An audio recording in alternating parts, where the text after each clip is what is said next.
Hey guys, welcome একটা journey with Susmita. আশা করি তোমরা সবাই খুব ভালো আছো। তো আজকে আমি চলে এসেছি কাকিনাড়ায় মাদ্রালে, যেখানে রয়েছে পশ্চিমবঙ্গের একমাত্র সাহিত্য অবস্থায় হনুমান মন্দির।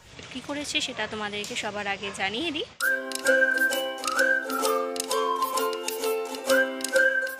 শিয়ালদা থেকে যে কোনো ট্রেন ধরে তোমাদেরকে নৈহাটি আসতে হবে, আর এখান থেকে তোমাদের 7 নম্বর প্ল্যাটফর্ম দিয়ে বাইরে বেরিয়ে আসতে হবে। কালী মন্দিরের পাশ দিয়ে যে রাস্তাটা গেছে ডান দিকে, আমাদেরকে সেই ডান দিকে যেতে হবে। 8 নম্বর প্ল্যাটফর্ম থেকে বাইরে বেরিয়ে আমি চলে এসেছি। কোথা দিয়ে এলাম সেটা দেখালাম। এখানে যে অটো স্ট্যান্ডে আছে সামনের দিকে একটু এগিয়ে যেতে হবে তোমাদেরকে। এগিয়ে গিয়ে সেখান থেকে অটো ধরতে হবে। বঙ্কিমচন্দ্র চট্টোপাধ্যায় বাড়ি যেতে হলে এই মোড় থেকে আমাদের ডান দিকে যেতে হয়, আর মাদ্রাল যাওয়ার জন্য আমাদের টোটোটা দেখো বাঁ দিকে ঘুরছে। মাদ্রাল হনুমান মন্দিরে যাওয়ার মেন গেট। মাদ্রাল হনুমান মন্দিরে যাওয়ার প্রবেশদ্বার। তোমরা যদি গাড়ি নিয়ে আসো গাড়িও রাখতে পারো। আমি অবশ্য নেমেছি ওইখান থেকে হেঁটে এসছি। এখানে অনেক দোকান রয়েছে, তো তোমরা চাইলে এখান থেকে ডালা কিনে নিয়ে পুজো দিতে পারো। দেখো খুব সুন্দর সূর্যমুখী ফুল ফুটেছে, বেশ বড় বড়, দেখতে বেশ ভালো লাগছে। সোজা এলে এই সিদ্ধিদাতা গণেশের মন্দির। ভগবান গণেশের একটি সুন্দর বিগ্রহ রয়েছে। এই যে এটা হচ্ছে সোজা হনুমান মন্দির, আর পাশে হচ্ছে এখানে রাধা কৃষ্ণ মন্দিরে যাওয়ার রাস্তা। একটা রথ রয়েছে, হয়তো রথযাত্রার সময় এখানে রথ বেড়ার দিকে সোজা হলো হনুমানজি মন্দির। মন্দিরের ভিতরে দেখো একটা যজ্ঞকুণ্ড রয়েছে, আর পাশে দেখো একটা তুলসী গাছ রয়েছে, আর হনুমানজির বিগ্রহ আছে ওই একবারে নিচেতে। পাশে দেখো একটা গাছ রয়েছে। এখানে সবাই তাদের মানত পূরণের জন্য এখানে দেখো কাপড় বেঁধেছে প্রচুর। এখানে রয়েছে, এখানে পাশে প্রণামী বস্ত্র রয়েছে, আর এইদিকে রয়েছে অনুসন্ধান। তোমাদের সবাইকে প্রয়াগরাজে হনুমানজির বিগ্রহ দেখিয়েছিলাম, যেটা সাহিত্য অবস্থায় রয়েছে। আর এইটা হলো পশ্চিমবঙ্গের একমাত্র মন্দির যেখানে হনুমানজি সাহিত্য অবস্থায় রয়েছেন পাতালে। মন্দিরের চূড়োটাও কিন্তু বেশ বড়। দেয়ালের গায়ে হনুমানজির বিভিন্ন সময় বিভিন্ন ছবি রয়েছে। আর যে হনুমানজির মূর্তিটা তোমরা দেখছো, এই মূর্তিটা কিন্তু 13 থেকে 14 ফিট মতো লম্বা। মন্দির চত্বরে দেখো তুলসী মঞ্চ রয়েছে, আর বিভিন্ন জায়গাতে দেখো হনুমানজির ছবি দেওয়া রয়েছে। আর এই যে সিঁড়িটা তোমরা দেখছো, এই সিঁড়ি দিয়ে আমাদেরকে নিচে যেতে হয়। সিঁড়ি দিয়ে নিচে আমি চলে এসেছি। এখান থেকে দেখো ঠাকুরের মূর্তিটা বেশ সুন্দরভাবে দেখা যাচ্ছে। আর ঠাকুর যেখানে শুয়ে আছেন তার মাথার দিকে দেখো প্রভু শ্রীরাম, মাতা সীতা আর লক্ষ্মণের একটি সুন্দর ছবি রয়েছে। আর একজন মানুষ যেভাবে বিশ্রাম নেওয়ার সময় শুয়ে থাকে, ঠিক সেরকমভাবেই দেখো হনুমানজির মূর্তিটা।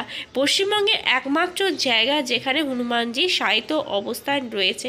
আর একটা জিনিস তোমাদের জানিয়ে দিই, মহিলারা কিন্তু ঠাকুরের মূর্তি এখানে ছুঁতে পারবে না বা কোনো টাচ করতে পারবে না। সিঁদুর দিতে গেলে ঠাকুরকে কিন্তু দূর থেকেই সিঁদুর দিতে হবে। আর এখানে প্রদক্ষিণ করারও বন্দোবস্ত রয়েছে। ঠিক আছে, তোমরা যদি প্রদক্ষিণ করতে চাও করতে পারো। আর ঠাকুরের দেখো এখানে চরণ রয়েছে, খড়ম, তার বিশ্রামের সময় এখানে যেমন রাখা। আর ঠাকুর দেখো এখানে গদার ওপর মাথা দিয়ে তিনি শুয়ে রয়েছে। আর ঠাকুরকে দেখো এখানে প্রচুর মানুষজন মেটে সিঁদুর দিয়েছে। তার চারপাশে প্রদক্ষিণের সময় এভাবে মেটে সিঁদুর এখানে দেয় প্রচুর মানুষজন, যারা এখানে পুজো দিতে আসে। বেশ কাছ থেকে খুব ভালোভাবে আমরা দর্শন করলাম মন্দির। আর তার পাশ দিয়ে যে রাস্তাটা সোজা গেছে এটা হচ্ছে অন্নপূর্ণা মন্দির যাওয়ার রাস্তা। এখানে ভিতরে দেখো একটা ছোট পার্কের মতন রাস্তা রয়েছে আর কি, দুপাশে গাছপালা ঘেরা। আর এখানে দেখো বাচ্চাদের এখানে খেলার জন্য জায়গা রয়েছে। আর ওই পাশে যেটা দেখছো ওটা হচ্ছে অন্নপূর্ণা মন্দির। দর্শন করে আমি বেরিয়ে চলে এসেছি। রয়েছে এই সামনের এই যে সুন্দর যে পার্কটা তোমরা দেখছো, এই পার্কে এখানে শুধুমাত্র হনুমান মন্দির নয়, আরও অনেক মন্দির রয়েছে, যেমন অন্নপূর্ণা মন্দির। গণেশের দর্শন তো তোমাদেরকে মন্দিরের ভিতরে আসতেই তোমাদেরকে করালাম। এছাড়াও এখানে রয়েছে শিব মন্দির। তো সমস্ত মন্দিরগুলো একে একে আমরা ঘুরে দেখব। এই যে পিছন দিকে রয়েছে যেটা রয়েছে, এই যে এটা তোমরা দেখছো, এটা হচ্ছে হনুমান মন্দির সবার প্রথমে। আর আমার এই যে এই পিছনের দিকে, এই যে কর্নারের উপরের দিকে রয়েছে হচ্ছে অন্নপূর্ণা মন্দির। তো চলো এখানে আমরা অন্নপূর্ণা মন্দিরটা দেখে আসি। আর একটা জিনিস তোমাদেরকে জানিয়ে দিই, হনুমান মন্দিরটা যেমন আমাদের নিচের দিকে ছিল আর কি, মানে সমতলের জায়গা থেকে খানিকটা নিচের দিকে, অন্নপূর্ণা মন্দিরটা কিন্তু ঠিক সেরকমই উপরের দিকে। অন্নপূর্ণা মন্দির আসার জন্য এই যে সিঁড়িগুলো দেখছো, সিঁড়ি দিয়ে আমাদেরকে উপরের দিকে আসতে হবে, এসে আমাদেরকে সোজা এরকম যেতে হবে। জায়গাটা বেশ সুন্দর। একবার নিচের দিকে আমাদেরকে যেতে হবে, পাতালের দিকে যেতে হবে আমাদেরকে হনুমানজির দর্শন করার জন্য, আর উপরের দিকে আসতে হবে আমাদেরকে অন্নপূর্ণা এবং বাকি মন্দিরগুলো দর্শন করার জন্য। তো সামনের দিকে সোজা হলো অন্নপূর্ণা মন্দির। অন্নপূর্ণা মন্দির যাওয়ার জন্য আমাদেরকে এই সিঁড়ি দিয়ে উপরে উঠতে হবে। আর একটা জিনিস তোমাদেরকে দেখা, এই যে অন্নপূর্ণা মন্দিরটা, এখানে দেখো মন্দিরের দেয়ালের গায়ে এখানে ভগবান মহাদেবের মূর্তি রয়েছে। যেখানে দেখো মহাদেবের মূর্তি এইখানে রয়েছে, ওপাশে রয়েছে সব মহাদেবের মূর্তি। আর এদিকে রয়েছে অন্নপূর্ণা মন্দির, আর মানে এটা দোতলায় হচ্ছে আর কি। আর এইখানে সোজা নিচে হচ্ছে মহাদেবের মন্দির। আমরা যাব, তবে এটা যাওয়ার রাস্তা হচ্ছে অন্য দিকে। সবার আগে আমরা অন্নপূর্ণা মন্দিরটা আমরা আগে দর্শন করে নিই। অন্নপূর্ণা মন্দিরের উপর দিকটা দেখো সংস্করণের কাজ চলছে। আর এখানে দেখো দুটো সর্প রয়েছে, শেষনাগের অবতার। আর এই দিকেও দেখো পরপর পরপর সর্প রয়েছে। সামনের দিকে দেখো দুটো সিংহ রয়েছে, সিংহদ্বারও এটাকে তোমরা বলতে পারো। অন্নপূর্ণা মন্দিরটা দেখো এখানে সংস্করণ যেহেতু করা হচ্ছে, তাই দেখো এখানে সাদা রং। মা অন্নপূর্ণার বিগ্রহ, পাশে বাবা মহাদেব রয়েছে। আর পিছনের দিকে যে মূর্তিটা রয়েছে দেখো, যেটা দেয়ালে ছবিটা রয়েছে, সেটা সমুদ্র মন্থনে একদিকে দেবতারা আর একদিকে অসুর রয়েছে। আর ওপরের দিকে দেখো ব্রহ্মা মহেশ্বরের মূর্তি রয়েছে।